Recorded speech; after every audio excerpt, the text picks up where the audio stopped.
Welcome to Jersey Reads the Classics, an audiobook podcast delving into the finest works of our literary masters. Unfortunately, it's read by this woman. What the hell? Who cares? Let's go on an adventure.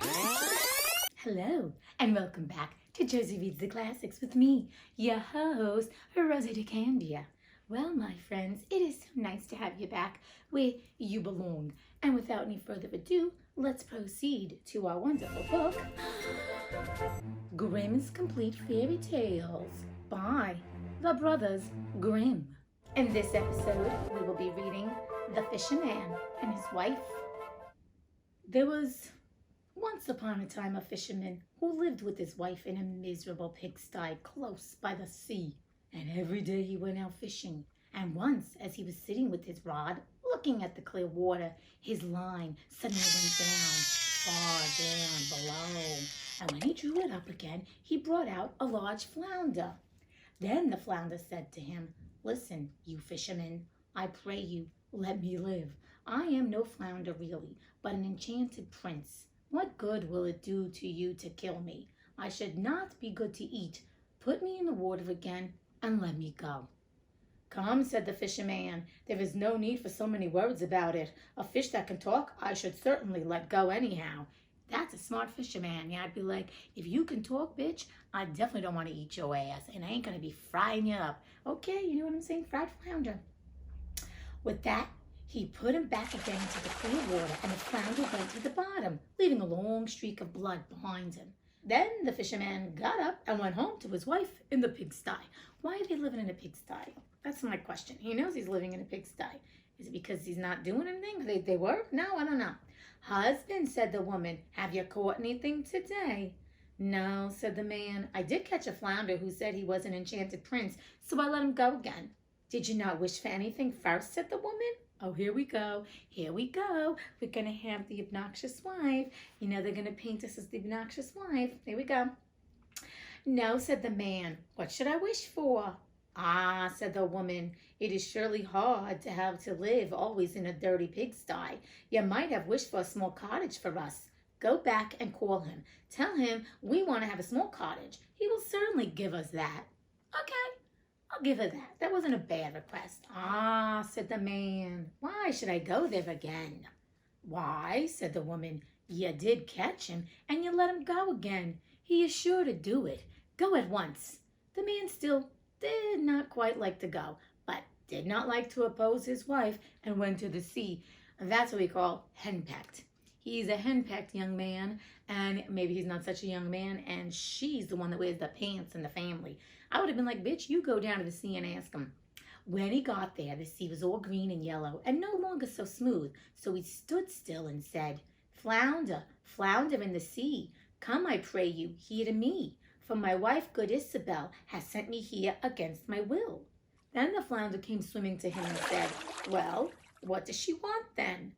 "Ah," said the man, "I did catch you, and my wife says I really ought to have wished for something. She does not like to live in a wretched pigsty any longer. She would like to have a cottage." "Well, why doesn't she work for something? Why aren't you both working for something more than a friggin' pigsty?" That's all I want to say. Tell her to go get a job. All right, what I'm getting is persnickety already, because we know this is going down a very treacherous road. "Go then," said the flounder. "She has it all ready."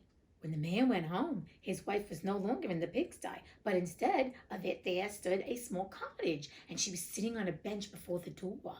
Then she took him by the hand and said to him, "Just come inside. Look, now isn't this a great deal better?"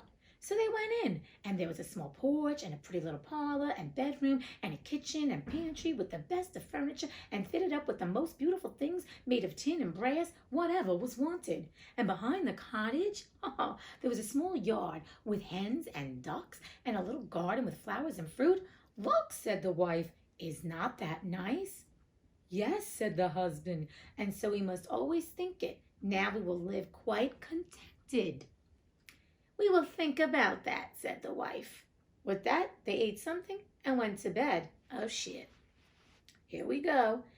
Everything went well for a week or a fortnight. I never know what a fortnight means, so I can't tell you. And then the woman said, "Listen, husband, this cottage is far too small for us, and the garden and yard are little. The flounder might just as well have given us a larger house. I should like to live in a great stone castle. Go to the flounder and tell him to give us a castle." "Ah, wife," said the man, "the cottage is quite good enough. Why should we live in a castle? You're going from a pigsty now to a castle? The cottage ain't good enough for your ass? What a little greedy bitch." "What?" said the woman. "Just go there. The flounder can always do that." "I gavolt, here he goes." "No, wife," said the man. "The flounder had just given us the cottage. I do not like to go back so soon. It might make him angry." "Go," said the woman. "He can do it quite easily and will be glad to do it. Just go to him." The man's heart grew heavy, and he did not want to go. He said to himself, "It is not right," and yet he went.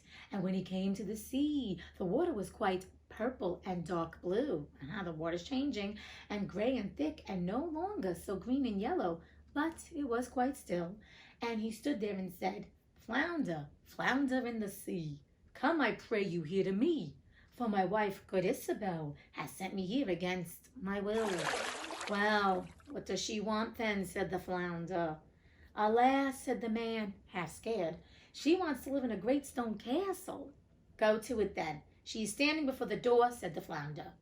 Then the man went away, intending to go home. But when he got there, he found a great stone palace, and his wife was just standing on the steps going in. And she took him by the hand and said, "Come in."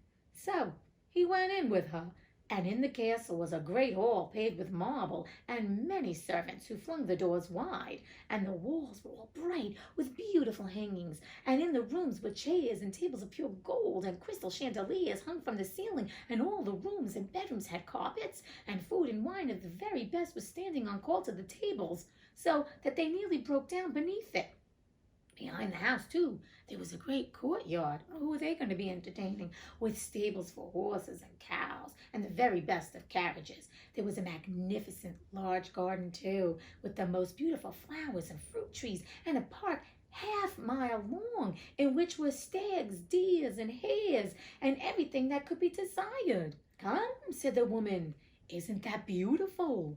"Yes, indeed," said the man. "Now let it be, and we will live in this beautiful castle and be content." "We will consider about that," said the woman, "and sleep upon it." Then they went to bed. "Oh, shit. She just getting more and more greedy, and we know this ain't gonna go down good. But, ooh, Nelly, that wife, I'd send her down next time to the fish." Next morning, the wife awoke first, and it was just daybreak, and from her bed she saw the beautiful country lying before her. Her husband was still stretching himself, so she poked him in the side with her elbow and said, "Get up, husband, and just peep out of the window. Look you, couldn't we be the king over all that land? Go to the flounder. We will be the king." "Oh, Jesus."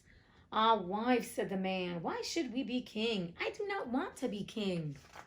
"Well, she don't give a shit what you want, dude. She wants what she wants, and you're allowing her, and you just being, pushed over by her." "Well," said the wife, "if you won't be king, I will. Go to the flounder, for I will be king. Here we go." "Ah, wife," said the man, "why do you want to be king? I do not want to say that to him." "Why not?" said the woman. "Go to him this instant. I must be king." So the man went and was quite unhappy because his wife wished to be king. "It is not right. It is not right," thought he. He did not wish to go, but yet he went. And when he came to the sea, it was quite dark gray, and the water heaved up from below and smelled putrid. See, look at the water.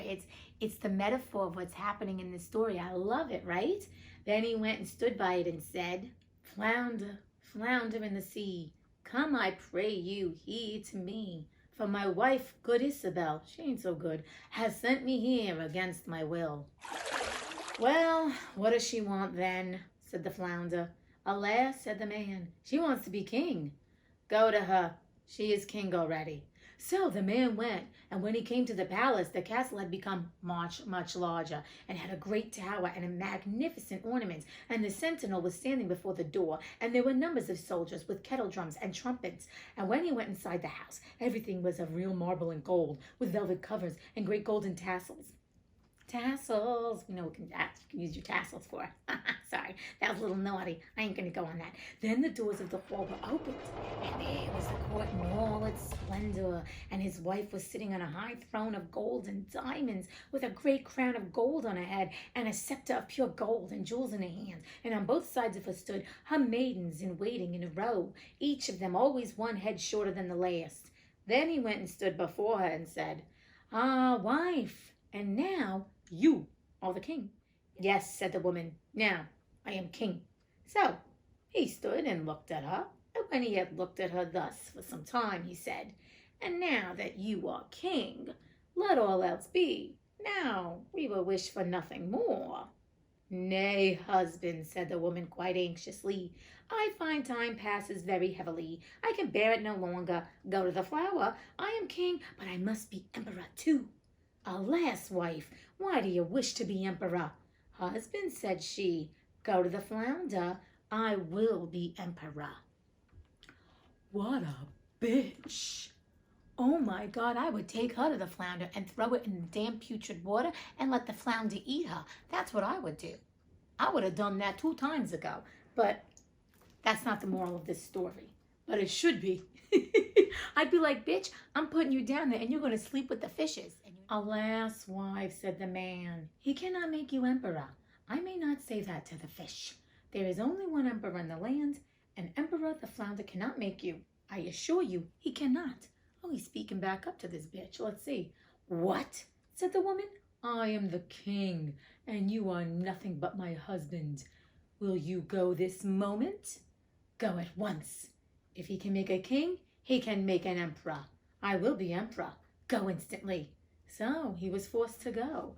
What a bitch and what a jerk. If I were him, I would wish her dead. I'd be like, "Be gone. Make that bitch someone else's bedchamber servant." That's what I would see. That's what a smart husband would have done. Anyway, as the man went, however, he was troubled in mind and thought to himself, "It will not end well. It will not end well. Emperor is too shameless. The flounder will at last be tried out." With that, he reached the sea, and the sea was quite black and thick and began to boil up from below, so that it threw up bubbles, and such a sharp wind blew over it that it curdled, and the man was afraid. Oh shit, the sea is reporting back to him exactly what's going down. Shit's going down, okay? Then he went and stood by it and said, "Flounder, flounder in the sea, come, I pray you, here to me. For my wife, good Isabel, has sent me here against my will." "Well, what does she want then?" said the flounder. "Alas, flounder," said he, "my wife wants to be emperor." "Go to her," said the flounder. "She is emperor already. And she's a bitch already, too." So the man went, and when he got there, the whole palace was made of polished marble, with alabaster figures and golden ornaments, and soldiers were marching before the door, blowing trumpets, oh my God, and beating cymbals and drums. And in the house, barons and counts and dukes were going about as servants. Then they opened the doors to him, which were made of pure gold. And when he entered, there sat his wife on a throne, which was made of one piece of gold, and was at least 2 miles high. Jesus Christ, I'd melt that shit down if I were him. And be like, "I'm out of here, bitch." Okay, I mean, I would have asked for stuff for myself. And she wore a great golden crown that was 3 yards high and set with diamonds and carbuncles. And in one hand she had the scepter, and in the other the imperial orb. And on both sides of her stood the yeomen of the guard in 2 rows, each being smaller than the one before him, from the biggest giant, who was 2 miles high, to the very smallest dwarf, just as big as my little finger. And before it stood a number of princes and dukes. Geez Louise, imagine having to entertain all these people all day. I mean, she ain't doing nothing. Oh my God. Then the man went and stood among them and said, "Wife, are you emperor now?" "Yes," said she, "now I am emperor." Then he stood and looked at her well, and when he had looked at her for some time, he said, "Ah, wife, be content now that you are emperor." "Husband," said she, "why are you standing there? Now I am emperor, but I will be pope too. Go to the flounder." "Alas, wife," said the man, "what will you not wish for? You cannot be pope. There is but one in Christendom. He cannot make you pope. Husband, said she, I will be pope. Go immediately. I must be pope this very day. Oh my God, I wouldn't even want to be pope. No, wife, said the man. I do not want to say that to him, and that would not do. It is too much. The flounder can't make you pope. Husband, said she, what nonsense. If he can make me an emperor, he can make me a pope. Go to him directly. I am emperor, and you are nothing but my husband. Will you go at once?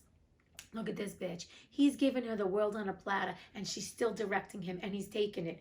Go to the fish and tell him, let her go be a bedchamber maid for somebody. That's what I would do. But I don't think that's what's going to happen. Then he was afraid and went. But he was quite faint and shivered and shook, and his knees and legs trembled, and a high wind blew over the land, and the clouds flew, and towards evening all grew dark, and the leaves fell from the trees, and the water rose and roared as if it were boiling, and splashed upon the shore. Ooh. And in the distance he saw ships which were firing guns in distress. You see what's going on? The whole world is coming undone, pitching and tossing on the waves. And yet in the midst of the sky there was still a small bit of blue, though on every side it was as red as in a heavy storm. So full of despair he went and stood in much fear, and said, Flounder, flounder in the sea, come I pray you here to me, for my wife, good Isabel, that's bullshit, has sent me here against my will. Well, what does she want then? Said the flounder. Alas, said the man, she wants to be pope. Go to her then, said the flounder. She is pope already. So he went, and when he got there, he saw what seemed to be a large church surrounded by palaces. He pushed his way through the crowd. Inside, however, everything was lighted up with thousands and thousands of candles, and his wife was clad in gold, and she was sitting on a much higher throne, and she had 3 golden crowns on, and round about her there was much ecclesiastical splendor. Is that how they say it? You know what? There was much splendor. That's what we're going to say. And on both sides of her was a row of candles, the largest of which was as tall as the very tallest tower, down to the very smallest kitchen candle. And all the emperors and kings were on their knees before her, kissing her shoe. Wife, said the man, and looked attentively at her. Are you now pope? Yes, said she. I am pope. Oh, Gavalt. I love it. Does she have the bulletproof Pope mobile? I never understand that. Please, what a waste. So he stood and looked at her, and it was just as if he was looking at the bright sun. When he had stood looking at her thus for a short time, he said, Ah, wife, if you are poop. Poop. I can't believe that I just said poop. I'm not cutting that out. I'm just going to start again. Ah, wife, if you are pope. Talk about a Freudian slip. Do let well enough alone. But she looked as stiff as a post, and did not move or show any signs of life. Then said he, Wife, now that you are pope, be satisfied. You cannot become anything greater now. I will consider that, said the woman. At this they both went to bed, but she was not satisfied, and greediness let her have no sleep, for she was continually thinking what there was left for her to be. The man slept well and soundly, for he had run about a great deal during the day. Of course, he keeps running to the friggin' fish and doing her bidding, jerk. But the woman could not fall asleep at all, and flung herself from one side to the other the whole night through, thinking always that more was left for her to be, but unable to call to mind anything else. At length the sun began to rise. When the woman saw the red of dawn, she sat up in bed and looked at it. And when through the window she saw the sun thus rising, she said, Can I not, too, order the sun and moon to rise? Husband, she said, poking him in the ribs with her elbow, wake up, go to the flounder, for I wish to be like God is. The man was still half asleep, but he was so horrified that he fell out of bed. That's funny. He thought he must have heard wrong, and rubbed his eyes and said, Alas, wife, what are you saying? Husband, said she, if I can't order the sun and moon to rise, and have to look on and see the sun and moon rising, I can't bear it. I shall not know what it is to have another happy hour, unless I can make them rise myself. Man, she looked at him so terribly that a shudder ran over him and said, Go at once. I wish to be like God. Good Lord, woman. She's out of control. She needs a therapist. I'd be like, get thee to a nunnery. Alas, wife, said the man, falling on his knees before her, the flounder cannot do that. He cannot make an emperor and a pope. I beseech you, go on as you are and be pope. Then she fell into a rage, and her hair flew wildly about her head, and she cried, I will not endure this. I'll not bear it any longer. Will you go? Then he put on his trousers and ran away like a madman. But outside a great storm was raging and blowing so hard that he could scarcely keep his feet. Houses and trees toppled over. I love it because this is all just metaphors, right? Everything is being toppled over because of her craziness. The mountains trembled. Rocks rolled into the sea. The sky was pitch black, and it thundered and lightened. Good Lord. It thundered and lightning, and your love is frightening. I said, knock, knock, knock on wood. I don't know what I'm reading today, but I'm out of control. And the sea came in with black waves as high as church towers and mountains, and with all crests of white foam at the top. Then he cried out, but could not hear his own words. Flounder, flounder in the sea, come, I pray you, here to me. For my wife, good Isabel, you mean frickin' insane Isabel, psycho bitch, has sent me here against my will. Well, what does she want then? Said the flounder. Alas, said he, she wants to be like God. Go to her, and you will find her back again in the dirty pigsty. And there they are living still at this very time. The end. I love it. The greed. Look what happens when you become a greedy pig and you want it all and you try to get it all, and then all of a sudden you fall from grace. And that's what happened to good Isabel, the wife. I like this story. That honestly, to me, I love it because we all know it's all about greed. It's also about being content when you are given gifts and blessings and seeing them for what they are. I mean, we'll go right into the woo-woo because at this point, that's what it is. I mean, we talk about this all the time, being happy, being grateful. Listen, we all know, and I say this all the time, we all know we could have a little bit more. We'd like a little bit more. Maybe we need a little bit more money. Maybe we need a little bit more this, that, and everything. But those are things that are external. But inner peace, inner calm, serenity, happiness, joy, gratitude, that is all within you.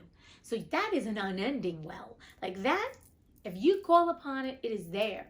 And that's something you control if you see. But when it comes to the greed and stuff, that also is something you control. I mean, you say to yourself, when you want things and you vie for it, like the woman didn't even work for it. She just was like, I want this, I want this, I want this. And she went from a dirty pigsty. And the reason they had a pigsty is because she didn't work and do anything, and he didn't stand up to her, and he wasn't even earning money as a fisherman. What was he doing for a living? They deserve what they got. Even him, because he didn't stop it. And my thing is this, you're going to get what you deserve in the end. Now, the thing is this. We pray for things, we work hard for things, and sometimes we feel a little cheated. We're not getting exactly what we're worth. And I get that. Trust me, I get that. But the thing is this, when we keep dwelling on the shit that we don't have, it seems bigger and bigger, and we don't even get other things. Or we're disregarding the things that we do have.